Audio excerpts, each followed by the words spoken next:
J'ai été acheté à l'âge de 8 ans par un couple français en 1992.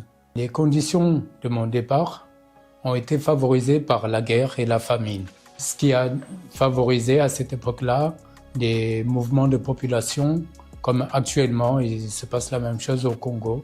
J'ai vécu dans deux camps UNICEF et après cela, j'ai été transporté dans un orphelinat à la capitale Addis Abeba. En guise de préparation, nous recevions un album photo et je vois un couple de blancs.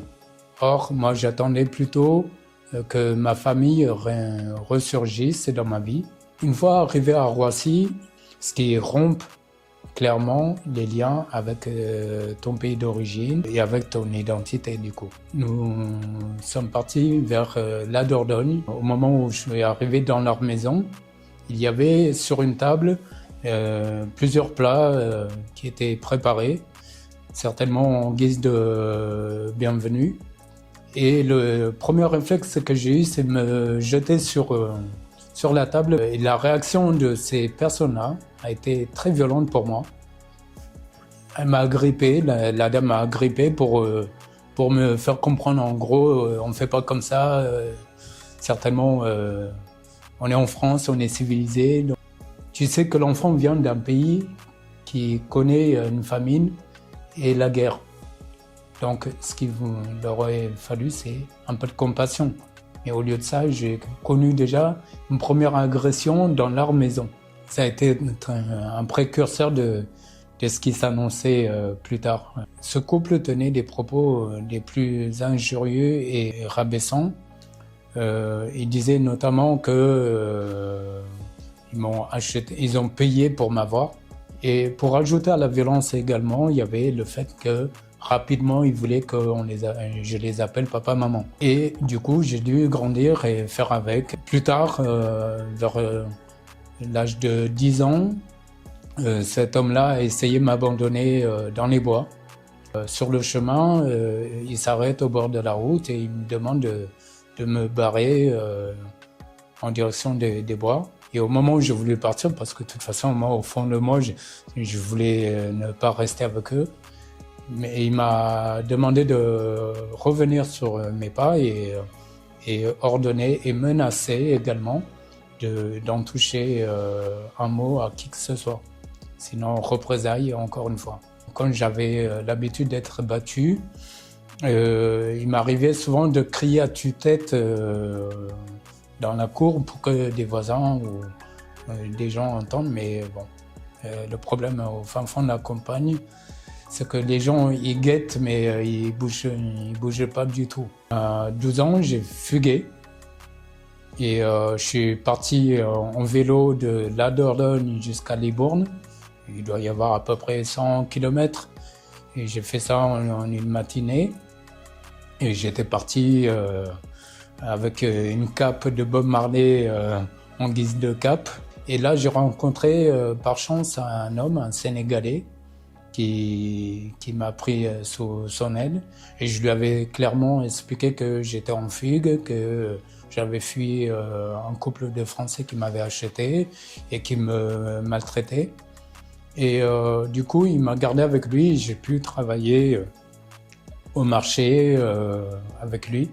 Et nous sommes partis jusqu'à Biscarrosse. Par la suite, j'ai rencontré un groupe de reggaeman avec qui je me suis lié d'amitié. Et par chance, en plus du fait que j'étais éthiopien et que eux c'était les Rastas, du coup ils vouaient une admiration particulière pour l'Éthiopie, notamment au travers de Haïlé Sélassié. Et du coup, je me suis lié d'amitié avec eux. Je suis resté quelque temps. Ils m'ont encouragé à aller à la police pour éviter qu'à 12 ans quand même, je reste livré à moi-même. Arrivé au commissariat de Biscarrosse, nous avons été reçus par un agent. Mais une fois que les amis sont partis, la police m'a menotté et mis en cellule à 12 ans, en attendant que les propriétaires récupèrent leurs marchandises. À 15 ans, j'ai été placé à l'aide sociale à l'enfance par le couple français parce que j'ai fait en sorte que je puisse plus retourner chez eux. Une fois, je me suis retrouvé tout seul. J'étais certes loin du danger, mais le vécu en France a fait que j'ai fini par me vouer une haine viscérale. J'ai essayé à plusieurs reprises de mettre fin à ma vie, mais bon, j'ai jamais été jusqu'au bout au dernier moment. D'un côté, tu t'accroches, mais de l'autre côté, tu n'as aucune raison de vivre là, sachant que personne n'écoutait vraiment mon malheur et on ne m'aidait pas. Une fois majeur, j'ai réussi à surmonter en déconstruisant, par le biais notamment de rencontres de d'autres personnes issues de l'adoption. Quelque part, j'espérais être l'unique personne, le cas pas isolé, mais en fait, je me rends compte que c'était pas le cas. Par la suite, je me suis intéressé au sujet adoption du point de vue institutionnel et politique aussi. Et là, je découvre l'envers du décor. Je regardais sur le site du gouvernement français notamment. Et ils expliquaient comment était dispatchée cette somme-là, qui est demandée aux postulants et aux futurs parents adoptants, entre guillemets. Pour l'Éthiopie, c'était entre 10 000 et 18 000 euros à cette époque-là, au moment où j'ai découvert ces chiffres-là sur le site du gouvernement. Vous aviez 2 000 euros qui étaient dédiés aux frais d'avocat, traduction, tout ça. Et le restant était dispatché entre les frais de fonctionnement de l'agence d'adoption, qui sont normalement des agences agréées par l'État, et les frais de fonctionnement des orphelinats d'où on venait. Et là, ça pose vraiment problème quand vous prenez un peu de recul, parce qu'on rentre dans du conflit d'intérêts. C'est pas normal que ça génère autant d'argent. L'adoption internationale est vraiment un trafic légalisé. Légalisé parce que, en plus de ça, c'est caractérisé par des falsifications d'informations, consentement des parents biologiques non existants, donc aucun consentement réel et encore moins des consentements éclairés.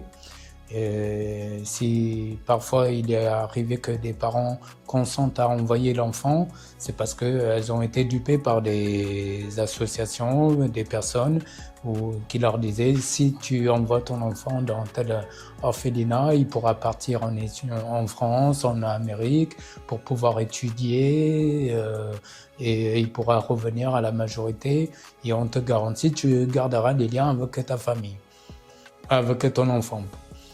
Sauf que la réalité est autre. La manière dont il le romance, c'est des sauveurs blancs en mal d'enfants qui permettent à un enfant qui n'a pas de famille, apparemment, d'après eux, d'avoir une famille. Comme si nous attendions qu'un couple de Français, de Blancs, viennent, nous, Africains, nous sauver et nous donner la chance de les appeler papa-maman. J'ai découvert dernièrement que mon dossier parlait d'un jugement d'adoption qui concernait une jeune fille du nom de Moulou Mengistou. Je me doutais que ce nom-là ne m'a jamais parlé, j'ai toujours eu un doute. Donc je suis venu avec le dossier d'une autre personne et aujourd'hui, je fais le nécessaire pour reprendre un nom éthiopien. Même si c'est une partie de ce nom, c'est Moulou Mengistou, donc aujourd'hui, je sais que c'est pas mon nom de base. C'est un nom qui m'a permis de garder une certaine fierté éthiopienne, donc ça me dérange pas. Et puis c'est un nom mixte, donc et j'ai rajouté juste Raya par rapport à mes origines ethniques et aussi une petite référence historique à l'Égypte antique. Il y avait un scribe de ce nom-là aussi. Et donc j'ai entamé une procédure de changement de nom. J'ai essuyé 2 rejets jusqu'à présent. Et ces rejets ont été effectués par le tribunal administratif de Paris. J'ai également déposé des plaintes, bien entendu, pour adoption illégale me concernant, contre l'État français, l'agence d'adoption par laquelle je suis venu, qui s'appelle Les Amis des Enfants du Monde, ou devrais-je dire plutôt les ennemis des enfants du monde, ces trafiquants-là, et également les anciens propriétaires, vu qu'eux, ils ont dit clairement qu'ils avaient payé pour nous avoir. Et j'ai déposé plainte également dans le but d'obtenir réparation à la hauteur des préjudices subis jusqu'à présent. Depuis le début jusqu'à présent, non seulement pour moi, mais aussi ma famille biologique. On ne sait jamais si j'ai été volé. Et les plaintes, malheureusement, elles ne sont toujours pas enregistrées au bout d'1 an après les avoir déposées. Ça aussi, c'est parmi les violences que nous subissons, que je subis personnellement. C'est la violence institutionnelle. Je ne vis pas aujourd'hui, c'est de la survie, parce que clairement, si je dois aller travailler, il faut que je présente cette identité. Aujourd'hui, j'ai décidé de ne plus présenter quoi que ce soit avec ce nom qui me répugne au plus haut point, ce nom de Pierre Vittel, synonyme d'acquisition de monsieur et madame Vittel. Je me démène vraiment de A à Z tout seul et j'ai besoin d'aide, de professionnels, avocats. J'essaie de sensibiliser partout où je peux. Il faut faire cesser ce trafic scandaleux planétaire.